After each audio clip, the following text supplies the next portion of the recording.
नमस्कार, मैं हूं doctor Payal Raghuvanshi, consultant gynaecologist and fertility specialist.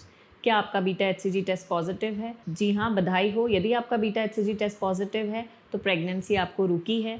अब इस वीडियो के माध्यम से हम जानेंगे कि यदि आपका आईवीएफ कंसेप्शन के बाद beta HCG test report positive आती है तो आगे आपको कैसे बढ़ना है। इस वीडियो में हम जानेंगे कि क्या वो चीज़ें हैं जो आपको करनी है, क्या वो चीज़ें हैं जो आपको नहीं करनी है, यानी डूज़ एंड डोंट्स कि आप क्या करें क्या ना करें, क्या अलर्ट साइंस होंगे कि जब आप अपने डॉक्टर को फिर से मिलें या उनसे बात करें। तो सबसे पहली बात तो ये होगी क्या करें। आपको जो भी मेडिसिन आपके डॉक्टर ने प्रिस्क्राइब करी हुई हैं जो आप ले रहे हैं वो आपको टाइम टू टाइम वैसी की वैसी ही लेनी है। इसमें आप खुद से कोई भी चेंज ना करें। सेकेंड, बहुत सारे पेशेंट्स को ये कन्फ्यूजन रहता है कि यदि अब हमारा बीटा एचसीजी टेस्ट पॉजिटिव है तो क्या हम आज ही सोनोग्राफी करवा सकते हैं, क्या हमें प्रेगनेंसी दिख जाएगी।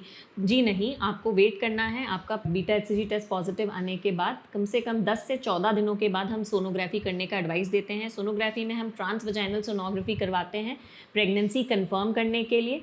उस समय पे ही कुछ समय के बाद ही बीटा एचसीजी की वैल्यू जब 1000 के ऊपर होती है तभी वो सोनोग्राफी में बच्चा दिख सकता है। तो तब तक के लिए आपको वेट करना होगा और तभी आप सोनोग्राफी करवाएं। ये सोनोग्राफी जो होती है ट्रांसवजाइनल सोनोग्राफी होती है और इसमें हमको जेस्टेशनल सैक और बच्चे की कार्डियक एक्टिविटी देखना ज़रूरी होता है। थर्ड, आप इस समय में भरपूर आराम करें, अपने आप को स्ट्रेस से दूर रखें। आराम करने से मतलब ये नहीं है कि आपको पूरे समय लेटे रहना है या आपको बेड रेस्ट करना है। आप अपना नॉर्मल काम कर सकते हैं। आपको घूमना फिरना है, टहलना है, डीप ब्रीदिंग एक्सरसाइजेस करनी है। आपको अपने खान पान पे बहुत ज़्यादा ध्यान देना है, स्पेशली पानी बहुत ज़्यादा अच्छा पीना है। घर में जो भी सब्जियां हैं वो खाएं, फ्रूट्स खाएं, सारे फ्रूट्स आप खा सकते हैं। स्पेशली कुछ लोगों को ये कन्फ्यूजन होता है कि पपीता खाएं कि नहीं खाएं, तो इसकी भी स्टडीज़ हैं। आप पक्का पपीता यानी राइप पपीता अच्छे से खा सकते हैं। सिर्फ जो कच्चा पपीता होता है वो मना किया जाता है क्योंकि उससे यूट्रस के कॉन्ट्रैक्शंस आ सकते हैं। बट अब ये कंप्लीट मिथ है, आप पपीता बिल्कुल खा सकते हैं। अब हम जानेंगे कि हमें क्या अवॉइड करना है या क्या नहीं करना है। कोई भी मेडिसिन जो आपको प्रिस्क्राइब की गई हैं उसमें कोई चेंज ना करें अपने आप से जब तक आपको डॉक्टर ना बोलें। ना कुछ ऐड करें ना कुछ डिलीट करें, जैसे ले रहे हैं वैसे ही लें। सेकेंडली, अननेसेसरी ट्रैवल यानी कि बाहर बहुत ज़्यादा लंबा ट्रैवल ना करें। अगर स्पेशली रास्ता ख़राब है तो बिल्कुल भी ट्रैवल ना करें। थर्ड, बहुत ज़्यादा बार सीढ़ियाँ चढ़ना उतरना। आप सीढ़ियाँ चढ़ना नॉर्मल जो होता है 2 या 3 बार चढ़ उतर सकते हैं, लेकिन बार बार यदि आप सीढ़ियाँ चढ़ रहे हैं उतर रहे हैं तो वो आपको अवॉइड करना है। चौथी चीज़, पहले फर्स्ट ट्राइमेस्टर तक सेक्सुअल इंटरकोर्स यानी संभोग नहीं करना है, संभोग अवॉइड करना है। भारी वज़न नहीं उठाने हैं।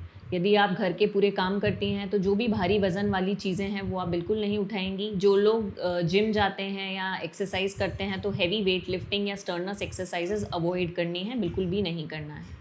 लास्ट है मानसिक तनाव, स्ट्रेस। आपको बिल्कुल भी स्ट्रेस नहीं लेना है। आप कोशिश करें कि आप जितना ज़्यादा स्ट्रेस से दूर रहें उतना बेहतर होगा। मानसिक तनाव प्रेगनेंसी के लिए बिल्कुल भी अच्छा नहीं होता है। अब हम जानेंगे कि क्या अलर्ट साइंस होते हैं कि जब इन 2 हफ्तों में आपको अपने डॉक्टर को कांटेक्ट करने की ज़रूरत है। यदि आपको पेट में बहुत ज़्यादा तेज़ दर्द हो रहा हो, यदि ब्लीडिंग हुई हो या स्पॉटिंग हुई हो, या बहुत तेज़ बुखार आना, बहुत हाथ पैर बहुत ज़्यादा दर्द होना, ज़रूरत से ज़्यादा उल्टी होना, नॉर्मल उल्टियाँ या उल्टी जैसा होना, नौजिया आपको लग सकता है। बट यदि आप इतनी उल्टियाँ हो रही हैं कि आप कुछ खा पी नहीं पा रहे हैं तो इस पे आपको ध्यान देना है और तुरंत अपने डॉक्टर से परामर्श लेना है। आशा करती हूँ ये वीडियो आपको पसंद आया होगा। यदि आपको इससे रिलेटेड कोई भी डाउट्स हैं तो आप कमेंट बॉक्स में ज़रूर शेयर करें। Thank you.